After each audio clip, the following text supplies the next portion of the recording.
Breaking news చూస్తున్నారు. Professor కోదండరాంని Revanth తన cabinet లోకి తీసుకోబోతున్నారా అంటే అవునని ప్రచారం జరుగుతుంది. ఎమ్మెల్యే కోట ఎన్నికల్లో ఎమ్మెల్సీ పదవిని ఇచ్చి ఎమ్మెల్సీగా ఎన్నికవగానే మంత్రి పదవి కూడా ఇచ్చే అవకాశం కనిపిస్తోందనే ప్రచారం జరుగుతోంది. కోదండరాంకు విద్యాశాఖను కేటాయించే అవకాశం ఉన్నట్టుగా తెలుస్తోంది. ఇప్పటి వరకు ఎవరికీ కేటాయించలేదు విద్యాశాఖను. ప్రొఫెసర్గా పనిచేయడం, నిరుద్యోగ సమస్యల మీద పోరాటం చేసిన అనుభవంతో విద్యాశాఖను అప్పగిస్తారు అనే ప్రచారం జరుగుతోంది. ఉద్యమకారుడిగా మంత్రి పదవి ఇచ్చినట్లుగా ఉంటుందని చెప్పి అంచనా వేస్తున్నారు. సో కోదండరాంని మా ఎమ్మెల్సీగా తీసుకొని ఆ తర్వాత విద్యాశాఖ మంత్రిగా తీసుకునే యోచనలో రేవంత్ సర్కార్ ఉన్నట్టుగా తెలుస్తోంది. అప్డేట్స్ తెలుసుకుని పెడుతున్న మా ప్రతినిధి మధు అప్డేట్స్ అందించేందుకు లైవ్లో జాయిన్ అవుతున్నారు. మధు, ప్రొఫెసర్ కోదండరాంని కేబినెట్ లోకి తీసుకోబోతుందా రేవంత్ సర్కార్? మొన్న ఒక మీడియా ఛానల్కి ఇచ్చినటువంటి ఇంటర్వ్యూలో రేవంత్ రెడ్డి స్పష్టం చేసే ప్రయత్నం చేశారు. ఖచ్చితంగా కోదండరాంని తీసుకుంటాము అనేటువంటిది. కోదండరాం లాంటి వారికి ఎమ్మెల్సీ ఇవ్వబోతున్నాం అంటూ చెప్పారు.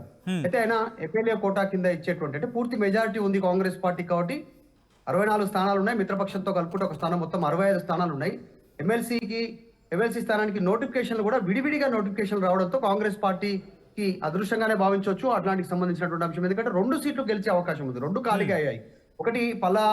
ఒకటి కడియం శ్రీహరి కాగా మరొకటేమో పాడి కౌశిక్ రెడ్డికి సంబంధించినటువంటి సీట్లు. దాంట్లో 2 సీట్లు కాంగ్రెస్ కైవసం చేసుకుంటుంది కాబట్టి ఒకటి మిత్రపక్షమైనటువంటి టీజేఎస్ పార్టీ అధ్యక్షుడు తెలంగాణ జేఏసీ చైర్మన్ గా పనిచేసిన కోదండరాంకి ఇవ్వాలనుకుంటున్నా. దానికి కొన్ని రీజన్స్ ఉన్నాయి.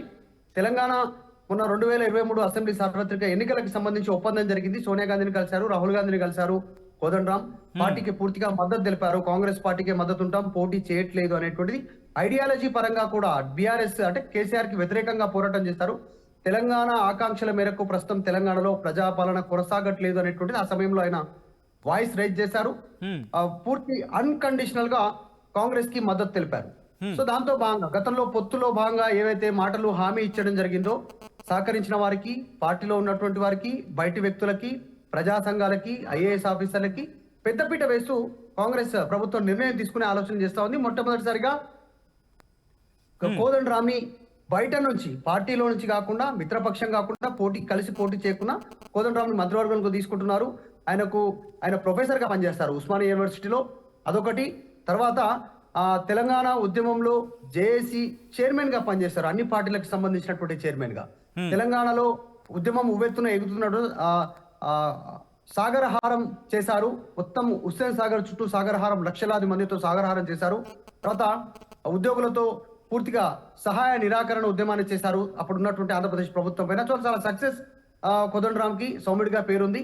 ఆయన తీసుకోవాలి విద్యావంతుడు అనేటువంటిది ప్రభుత్వం నిర్ణయిస్తున్నట్టుగా తెలుస్తా ఉంది. తీసుకుంటే విద్యాశాఖని ఇవ్వాలని. విద్యాశాఖ, హోంశాఖ, ఇంకా కొన్ని కీలకమైన శాఖలు ప్రస్తుతం ముఖ్యమంత్రి రేవంత్ రెడ్డి దగ్గరే ఉన్నాయి.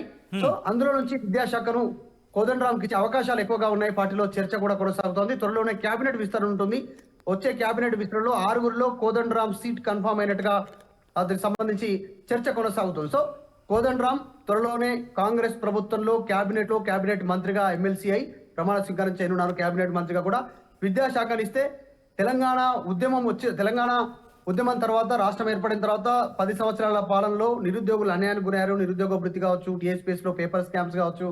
సో యువత అంతా నిర్వీర్యం అయ్యారనేటువంటిది అది కోదండరాం న్యాయం చేయగలుగుతారు భావిస్తూ నిర్ణయం తీసుకున్నట్టుగా తెలుస్తాం. సో త్వరలోనే తెలంగాణ కేబినెట్ లోకి కోదండరాం వచ్చేటువంటి పరిస్థితి సుగమం అవుతోంది. రేవంత్ రెడ్డి చాలా క్లియర్, దీనికి సంబంధించిన గ్రౌండ్ క్లియర్ చేస్తున్నట్టుగా తెలుస్తా ఉంది. ఎగ్జాక్ట్లీ మధు, మీరు అన్నట్టుగా రేవంత్ రెడ్డి దగ్గరే విద్యాశాఖతో పాటు మరికొన్ని కీలక శాఖలు కూడా ఉన్నాయి కాబట్టి కేవలం విద్యాశాఖను మాత్రమే ఇచ్చే అవకాశం ఉందా, లేకపోతే అడిషనల్గా ఇంకా మరికొన్ని శాఖలు కూడా అప్పచెప్పే అవకాశం కూడా ఉందా? అటువంటి చర్చ ఏమైనా కూడా జరుగుతుందా? ఎగ్జాక్ట్లీ ఇప్పటికే టీఎస్పీఎస్సీ ప్రక్షాళన దిశగా ప్రభుత్వం చర్యలు తీసుకుంటుంది. రాజీనామాలు కూడా ఆమోదించారు. సో అటువైపు నుంచి కూడా వాళ్ళు నిర్ణయాలు తీసుకుంటున్నారు. ఇటు విద్యాశాఖ ఉంది కాబట్టి విద్యాశాఖను అయితే పూర్తి సమర్థవంతంగా నిర్వహించేటువంటి పరిస్థితి కోదండరాం గారికి ఉండడంతో, విద్యార్థులతో, ఉద్యమ నాయకులతో ఆయనకు అనుబంధం ఉండడంతో విద్యాశాఖ అయితే కరెక్ట్ గా ఆయన నిర్వహించగలుగుతారు. కీలక బాధ్యతలు అప్పచెప్పినట్టుంటుంది. బయట ముఖ్యంగా తెలంగాణ సమాజానికి, క్యాడర్కి ఒక మెసేజ్ ఇచ్చేలా ఇచ్చిన మాట నిలబెట్టుకుంటుంది కాంగ్రెస్ పార్టీ. అంటే గతంలో ఎవరైతే పార్టీల పరంగా సహాయం చేస్తారో వాళ్ళందరికీ పదవుల రూపాయల క్యాబినెట్ తీసుకోవడం, సలహాదారులకు తీసుకోవడం, ఎమ్మెల్సీలు ఇవ్వడము, వీటన్నిటి విషయంలో లాభం చేస్తుంది కాంగ్రెస్ పార్టీ, నష్టం చేయదు ఇచ్చిన మాట నిలబెట్టుకుంటుందని చెప్పే ప్రయత్నంలో భాగంగానే కోదండరాంకి తీసుకుంటున్నట్టు తెలుసు. ప్రస్తుతానికి విద్యాశాఖను ఆయనకు అప్పచెప్పే పరిస్థితులు ఎక్కువగా ఉన్నాయి. కొన్ని రోజుల్లోనే దీనికి సంబంధించి అధికారిక ప్రకటన కూడా వెలువడే ఒక అవకాశం ఉంది. త్వరలోనే కేబినెట్ మంత్రిగా ప్రమాణ స్వీకారం చేయడానికి కోదండరాం సిద్ధం అవుతున్నట్టుగా తెలుస్తోంది. దీపాదాస్ మున్షిని కూడా కలిశారు కోదండరాం. సో కాంగ్రెస్ పెద్దలను కలుస్తా ఉన్నారు. సెక్రటరీకి వెళ్లి మంత్రులను కలిశారు, రేవంత్ రెడ్డిని కలిశారు. సో దాదాపు మార్గమం సుగమమైనట్టుగా తెలుస్తా ఉంది. త్వరలోనే కేబినెట్ మంత్రిగా కోదండరాం ప్రమాణ స్వీకారం చేసే అవకాశం ఉంది.